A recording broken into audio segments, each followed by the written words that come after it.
राहुल गांधी यांच्या भारत जोडो यात्रेत शरद पवारही सहभागी होणार। 14 तारखेला चांदवड इथे होणार सहभागी। मनसे अध्यक्ष राज ठाकरे काही वेळात नाशिकमध्ये दाखल होणार। मनसेच्या 18व्या वर्धापन दिनासाठी राज ठाकरे 3 दिवस नाशिकमध्ये।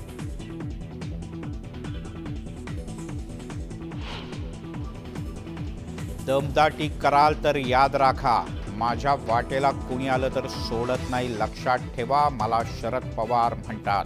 शरद पवार यांचा सुनील शेळके यांना थेट इशारा।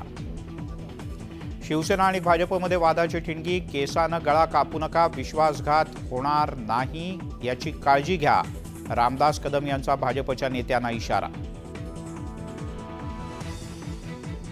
रामदास कदम यांना टोकाचं बोलण्याची सवय, रामदास कदम यांनी भाजपवर केलेल्या टीकेला फडणवीस यांचं प्रत्युत्तर।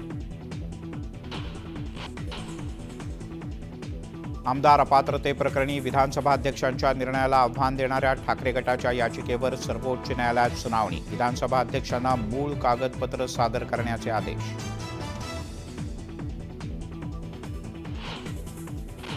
मोदी का परिवार म्हणता, मग परिवाराची जबाबदारी कधी घेणार? लातूरमधल्या सभेत उद्धव ठाकरे यांचा सवाल, शिवसेना संपली नाही म्हणत डागली तोफ।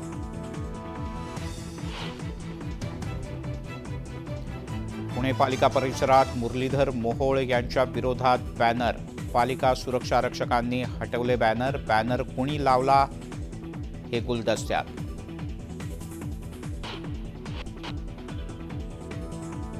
पुण्यामध्ये नोकरीचं आमिष दाखवून गंडा घालणाऱ्या खासगी कंपनीच्या अधिकाऱ्यांना उबाठा गटाच्या कार्यकर्त्यांनी चोप दिला। पोलिसांच्याकडून अधिकाऱ्यांवर गुन्हा दाखल।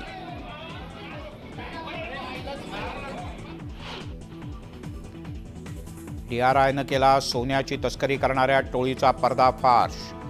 16 किलो सोनं आणि 6 किलो चांदी असा 2.5 कोटींचा मुद्देमाल जप्त।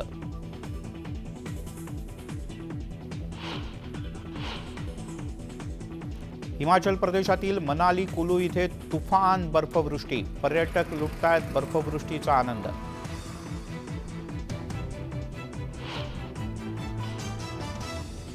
धर्मशाला कसोटीत भारतीय क्रिकेटपटूंची कमाल, इंग्लंडचा पहिला डाव 218 धावांमध्ये आटोपला। भारताच्या दिवसअखेर 1 बाद 135 धावा।